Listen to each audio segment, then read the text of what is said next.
everybody, okay? I want us parents to learn, how do we do this? How do we teach our tiny humans who are often impulsive and reactive and emotionally immature? How do we teach them how to be respectful, okay? So that's what we're gonna talk about in this episode.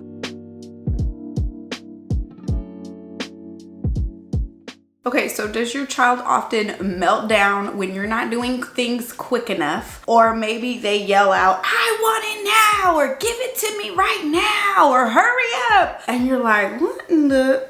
I don't know about you, but as a mom of 3, I have a no tolerance policy for demanding behavior. It's not gonna happen. Now, that doesn't mean I'm not kind, I'm not respectful, I'm not empathetic towards my children. It just means that I am very intentional about addressing the behavior in the moment. I am not going to ignore it and act like you're not speaking to me like that. I'm not going to just meet your request and move on. We're gonna address it in the moment, okay? We're gonna do it respectfully, but I am going to get very clear and assertive about what I need from you so that we can work together as a team. You gotta meet me halfway. And so I teach my kids how to be respectful towards me because that's just one of my things. Okay, and I want this for everybody, okay? I want us parents to learn, how do we do this? How do we teach our tiny humans who are often impulsive and reactive and emotionally immature? How do we teach them how to be respectful, okay? So that's what we're gonna talk about in this episode. Now, really big caveat, if you have a toddler, if you have a pre-verbal child or a child who struggles with speech delays or special needs, just remember that these things take time and consistency and patience on our part. But if we are consistent about these things and we do it in a loving way, then our child will over time come to learn how to speak more effectively and more respectfully.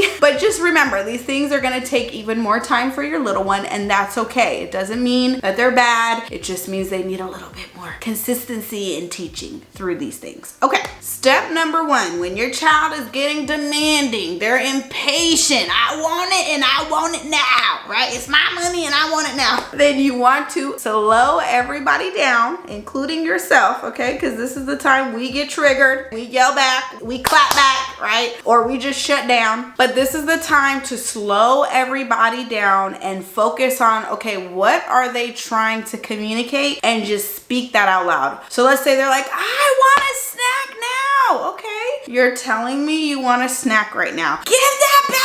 Okay, you're telling me or you're telling her that you want that toy back. Just narrate what is happening around you, what they are trying to communicate, but in a very matter-of-fact, neutral, if possible, way, okay? We're just slowing everybody down. This is gonna help you buy some time to think through how you wanna respond as a parent, but this is also gonna slow your child down and help them identify what they are trying to communicate. So this might sound like, wow, I hear you. You are really hungry right now. It's hard to wait. Your stomach is so hungry, right? Or, okay, yes, you want to go outside. You want to go outside now. Outside looks fun and you want to go out there now. Okay. Oh, you want that toy. It's frustrating because you want to play with it right now and sister's still taking a turn. Okay, step number 2. This is often a 1-2 step with step number 1, but you want to establish a very clear boundary, okay? You are the parent, you set the tone, you set the agenda, and you just want to be very clear on that, whatever it is. If it's your boundary or the overall plan, you just want to clearly, matter-of-factly convey that to your child. So every context is so different, but let's say you're chopping up some bell peppers, you know, you're getting dinner ready, and they're starting to whine and complain about wanting a snack. You can say, okay, step number 1, I hear you, you're hungry, you want a snack.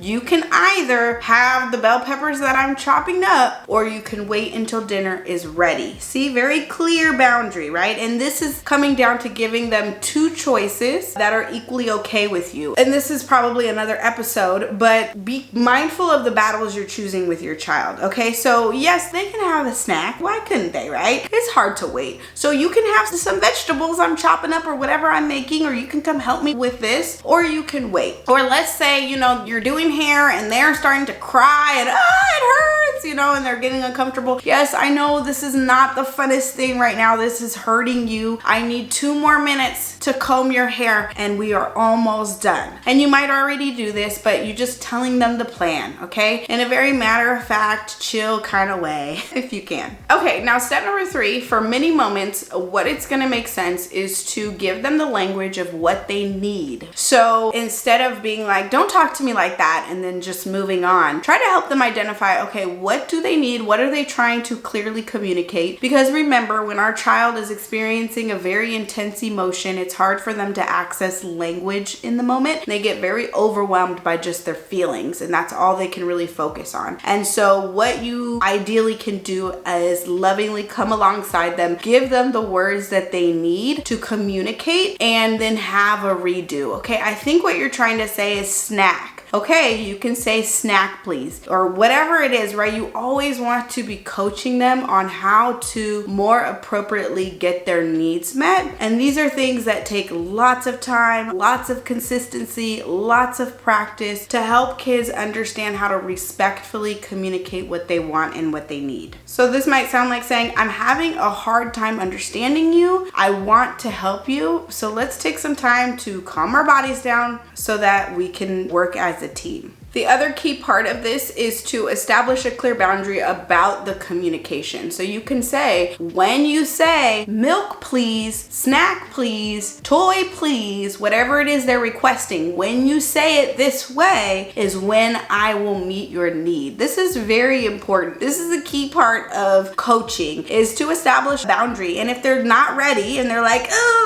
and they keep demanding or they keep whining and complaining, and you let them know, I'll wait. We have time today, okay? We have time. I'm not rushing. I'm not upset. This is my boundary. This is what I expect, and I'll wait until you're ready to do that. I'll keep cutting up my bell peppers. I'll keep getting the backpacks ready. I'll keep going about my day, and when you're ready, you can come to me and ask me politely of what you need, and I will be happy to help you. Because what you're basically teaching them is that we don't talk to each other any kind of way, and that it's important, just as I speak to you respectfully, we as parents have to hopefully do these things too. So just as I as a parent speak to you respectfully and kindly, I expect the same, and I'm going to help you learn how to do that. I'll give you the words, and then I'm going to wait. I'm going to give you the time and the space to say those things when you're ready, and that's when we can move on in the moment. This is so important. This is a key part of teaching our kids how to speak respectfully towards others. Now, caveat 2, I spoke to this earlier about if your child has special needs or speech delays, try to also find other ways that they could communicate. Sometimes through language is not the best, and we have to kind of get creative with these things. So maybe that's pictures, maybe it's sign language, or maybe it's just simpler ways to say things. How can we help our child just communicate a little bit easier so that we are going through these things more smoothly as a family? So when you do these 3-step plan of 1, just narrating out loud what's happening in the moment, what they're trying to communicate, 2, helping them communicate, giving them the words that they need, and then 3, coaching them through a redo and establishing a very clear boundary of what you expect from them. So when you do these 3 steps, you're sending the message that 1, your needs are important to me and I hear you and I'm listening. However, 2, we don't just talk to each other in any kind of way. And I'm going to coach you. I'm going to give you the words. I'm going to help you learn how to communicate so that you have this skill that then you can go to school and go to other environments and get your needs met, right? Because people have a hard time, helping you, wanting to be around you if you're speaking to them in demanding ways, right? And so I want to teach my kids that there's more healthier ways to communicate, and they shouldn't tolerate if somebody else is talking to them any kind of way, right? That's not healthy. That's not normal. That's not the relationships we want to also be around. So it takes our coaching, it takes our consistency, and it takes our boundaries around the language so that our child can pick up these lessons. Also, if you are struggling with anger or aggressive behaviors, be sure to check out my free ebook all on how to help you understand the psychology of anger, how to understand the range of of intensity of anger so that you can more effectively respond in the moment based on your child's level of dysregulation. I also walk you through a 3-step plan, whether your child is frustrated, defeated, or flat out losing it and aggressive, throwing, hitting, kicking. I give you a 3-step plan on how to navigate those different scenarios. I also walk you through different mindset shifts to make so that you can show up to these moments that are often very triggering and frustrating as parents, so that you could better show up to these moments a little bit more patient and present and confident.